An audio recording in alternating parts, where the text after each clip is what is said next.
Alors, culture de résultat, moi je ne sais pas très bien ce que c'est. Pour l'instant, en première approche, je dirais que c'est un truc pour devenir président de la République. Ça fait partie de ces mots valises, de ces mots attrape-tout, dont on a le secret à chaque élection présidentielle. On a eu la pensée unique, et puis à la fin, on ne savait plus très bien ce que ça voulait dire, la pensée unique. Tout le monde l'utilisait pour qualifier l'autre. On a eu la fracture sociale. Alors là aussi, c'était quand même assez fortiche. Et puis maintenant, la culture de résultat. Donc là, il va falloir être performant.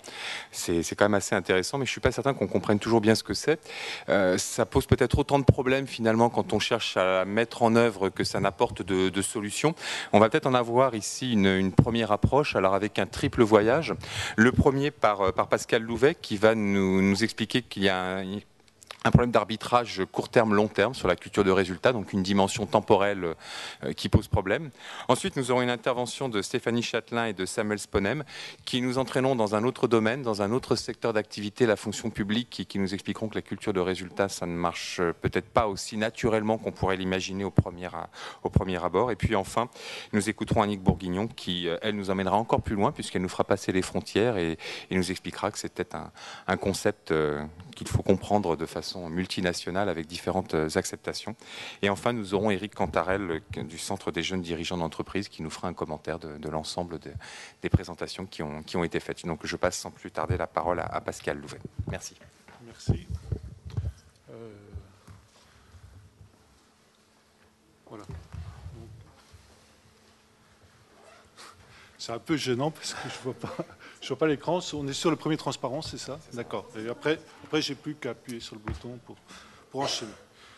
Bien, alors je vais jouer le rôle du financier dans cette réunion.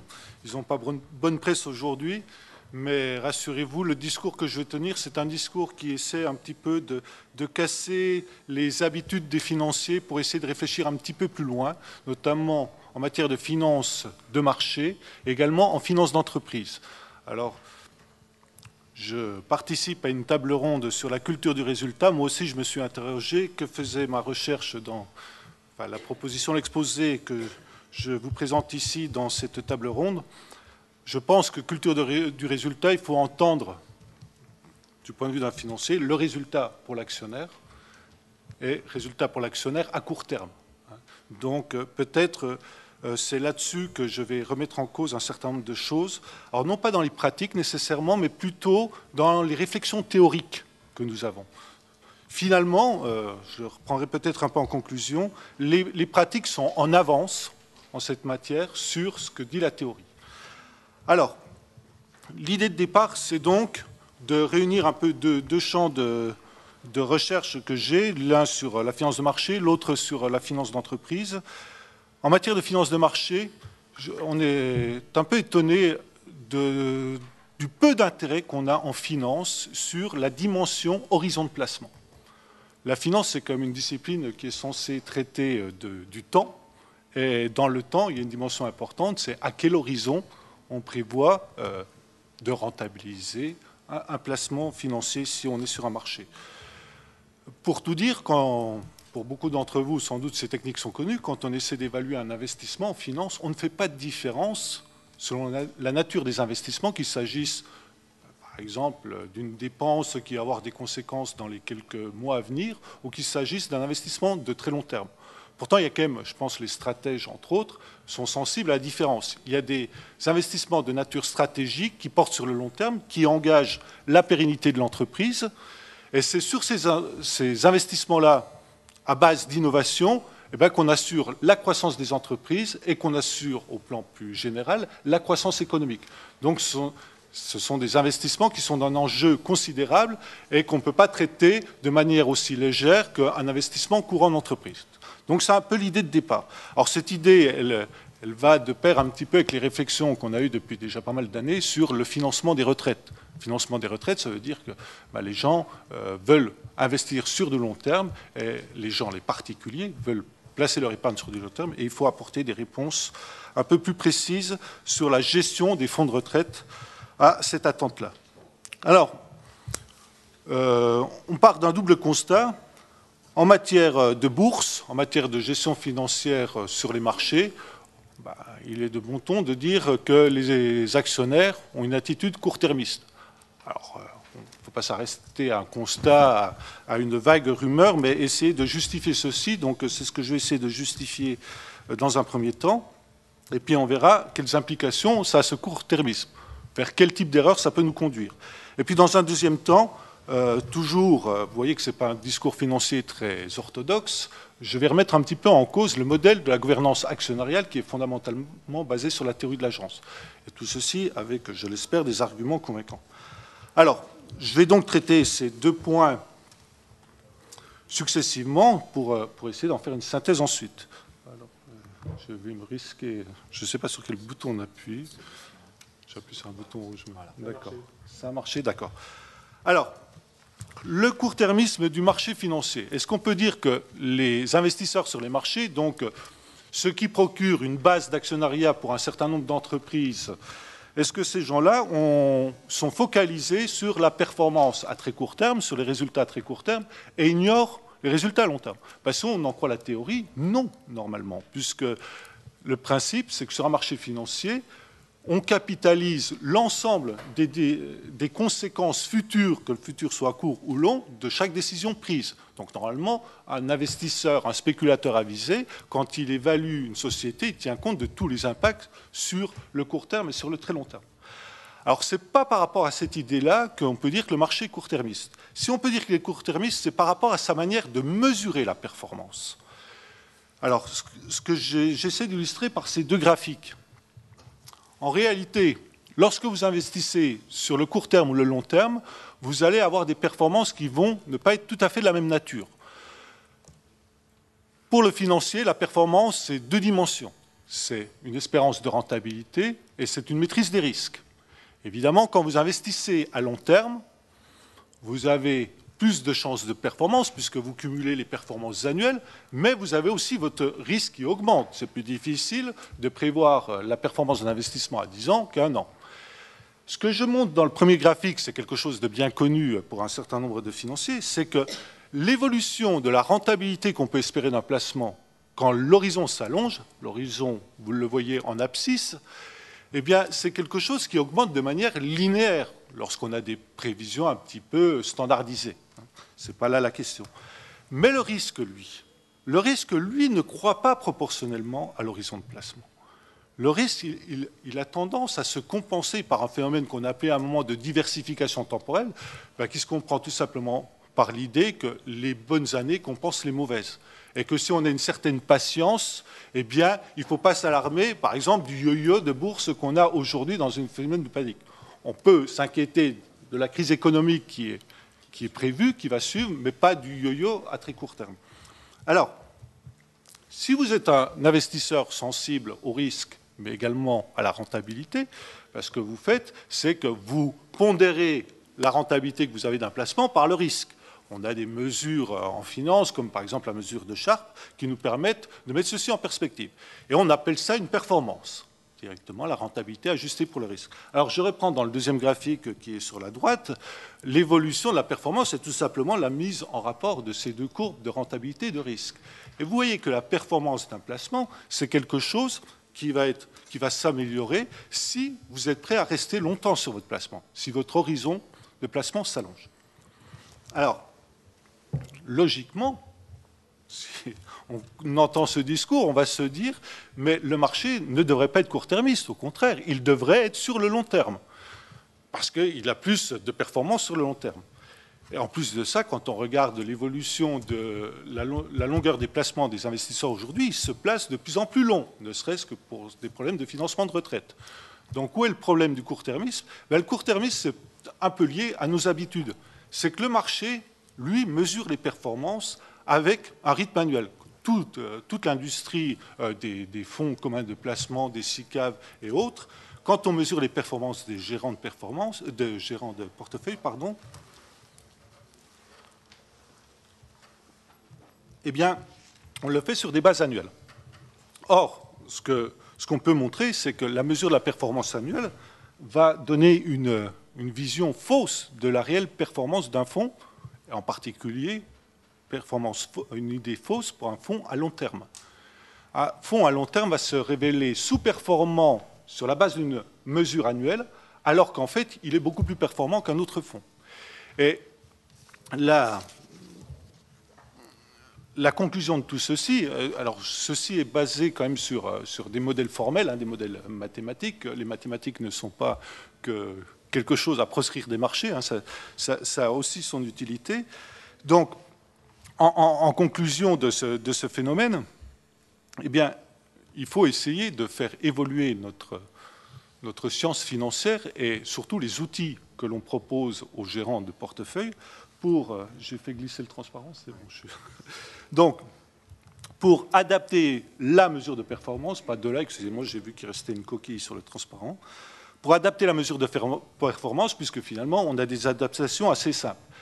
Plus fondamentalement, il s'agit aussi de spécialiser la gestion des fonds vers le plus long terme. On a aujourd'hui des fonds de long terme sur les marchés, mais qui n'ont pas véritablement une gestion originale par rapport aux fonds de court terme ou de moyen terme. La structure de portefeuille doit être significativement différente lorsqu'on est sur des fonds d'horizon long, ce que j'explique à travers le petit tableau. Et puis bien entendu, peut-être pour améliorer également, pour éclairer les investisseurs sur les marchés, proposer des indices temporels, non pas un seul indice de marché ou des indices sectoriels, des choses comme ça. Donc il y a un travail tout à fait important à faire en matière d'innovation financière. Alors la spécialisation des fonds selon l'horizon, qu'est-ce qu'il doit y avoir dans un fonds long par rapport à un fonds de long terme, par rapport à un fonds de court terme? Les professionnels ont tendance à dire, si vous êtes investi sur... Ils ont une notion qui est assez juste de ce phénomène de diversification temporelle, puisqu'il dit, sur le long terme, on peut aller plutôt sur les actions, parce que le risque est bon marché. Sur le court terme, il vaut mieux rester dans des obligations. Ça part d'une bonne intuition, mais la conclusion est fausse. Parce que quand vous investissez dans des obligations à long terme, vous êtes mieux rémunéré que quand vous investissez dans des obligations à court terme. Les taux longs, les taux des intérêts longs sont plus élevés que les taux des intérêts courts. Pourquoi ? Justement parce que s'il y a un avantage à investir sur le long terme, il rejaillit sur l'ensemble des placements, que ce soit les placements en actions ou les placements d'obligations. Donc la question n'est pas de savoir s'il faut spécialiser le fonds vers des actions ou vers des obligations. La question, c'est de savoir si on met dans des actions risquées ou des actions peu risquées. Si vous êtes sur le court terme, il faut investir dans des actions peu risquées, donc des actions plutôt dans des secteurs d'activité à maturité. Si vous êtes sur le long terme, eh bien, il faut parier sur des projets d'avenir, des projets qui sont très risqués, mais là-dessus, le prix du risque, vous allez avoir la récompense. C'est que votre risque n'est pas aussi important qu'il peut paraître dans une perspective court terme. Et l'avantage de reconsidérer la gestion des fonds de cette manière, c'est qu'on réconcilie la finance avec l'économie. C'est que si votre placement a des enjeux, si vous souhaitez capitaliser pour une retraite à percevoir dans 30 ans, ce n'est pas en pariant sur des industries à maturité aujourd'hui que vous allez vous garantir vos revenus dans 30 ans. C'est en pariant sur des industries qui seront à maturité dans 30 ans, c'est-à-dire des industries de croissance aujourd'hui. Alors, voilà donc le premier constat. Je passe à la deuxième chose que j'essaie de bousculer, enfin moi avec d'autres, bien sûr, c'est la conception de la gouvernance actionnariale.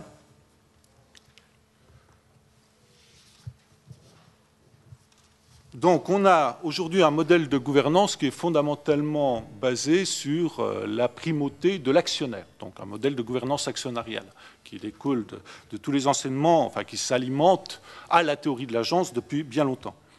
Alors, quand on est dans une perspective de long terme, c'est-à-dire de pérennité de l'entreprise, de croissance, de modèle de développement, eh bien, il faut s'interroger sur quelle est la source de la création de valeur. Si on raisonne en termes, une entreprise prospère, c'est une entreprise qui crée de la valeur. Qu'est-ce qui fait qu'une entreprise crée de la valeur? C'est l'ensemble de ses parties prenantes, parmi lesquelles, en gouvernance actionnariale, on va mettre en avant l'actionnaire, il apporte du capital, il assume des risques, mais on a tendance dans ce modèle-là à considérer que le dirigeant n'est pas fondamentalement un entrepreneur et qu'il a comme mission de contrôler les intérêts des actionnaires. Un point, c'est tout. Or, si une entreprise crée de la valeur, c'est parce qu'elle a des projets et des projets innovants. Si je prends nos bons vieux outils en finance, quand on calcule si un projet d'investissement est rentable, on calcule la valeur actuelle nette. Cette valeur actuelle nette mesure l'enrichissement que dégage le projet une fois qu'on a rémunéré tous nos coûts. et en particulier le coût de financement par les actionnaires qui intègrent leur rémunération pour le risque. Donc, si un projet crée de la valeur, il crée de la valeur après avoir rémunéré l'implication normale de tous les acteurs dans l'entreprise. Mais pourquoi il crée de la valeur? Il faut peut-être aller un peu plus loin. Il crée de la valeur parce qu'il y a plus que du capital financier et un certain nombre d'apports des différentes parties prenantes. Il y a du capital humain. Le capital humain, c'est-à-dire quelque chose qu'on peut associer à une économie de la connaissance, des compétences qui font qu'on va faire mieux que n'importe qui d'autre, en tout cas mieux que la moyenne. Et qui apporte ceci? Dans l'entreprise, c'est ce que j'appelle l'entrepreneur. Ça va sans doute faire rigoler les stratèges parce qu'ils doivent se dire, mais ça, nous, on connaît ça depuis longtemps. Le financier le dit un peu moins. Et si on est dans une logique de développer, de créer de la valeur et de créer de la valeur de manière durable sur le long terme, eh bien, il faut essayer d'inciter, essayer de recruter des gens à potentiel, recruter du capital humain. C'est ce capital humain qui va créer la valeur. Il doit lui être restitué une partie significative. Sinon, les entreprises ne vont pas pouvoir trouver longtemps de véritables entrepreneurs, des gens susceptibles de créer de la valeur. Alors, tout ceci m'amène à un dernier transparent, j'espère que je reste dans des timings corrects, dans lequel je propose d'avoir, non pas de changer de modèle de gouvernance, mais quelque part d'avoir un autre modèle de gouvernance qui s'appliquerait plus à des entreprises qui ont de véritables projets, des entreprises qui sont susceptibles de créer de la valeur, c'est-à-dire de jeunes entreprises, des entreprises à fort potentiel de croissance, et pour lesquelles la théorie de l'agence, qui n'a d'intérêt que dans la protection des intérêts de l'actionnaire, est assez mal adaptée. Alors, cette théorie entrepreneuriale, telle que je l'exprime sur le graphique en dernière colonne, par opposition à la théorie actionnariale, s'appuie non pas sur la théorie de l'agence, mais entre autres sur les travaux de la théorie des parties prenantes, des stakeholders. Alors, comme je disais, elle s'intéresse à des entreprises qui sont, autant la théorie de l'agence s'applique très bien à des entreprises qui sont à maturité, pour lesquelles il y a peu de dynamisme et pour lesquelles gérer la performance à court terme a tout à fait du sens. On va retrouver ceci dans des placements à court terme.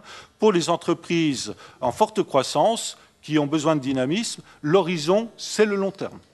Alors, en termes d'actionnaires, il est plutôt déconseillé pour ces entreprises d'aller directement se frotter à l'actionnariat sur les marchés financiers, parce que le marché financier a une logique qui va privilégier le court terme et qui va finalement peu s'intéresser aux perspectives, comme je le disais tout à l'heure, de très long terme.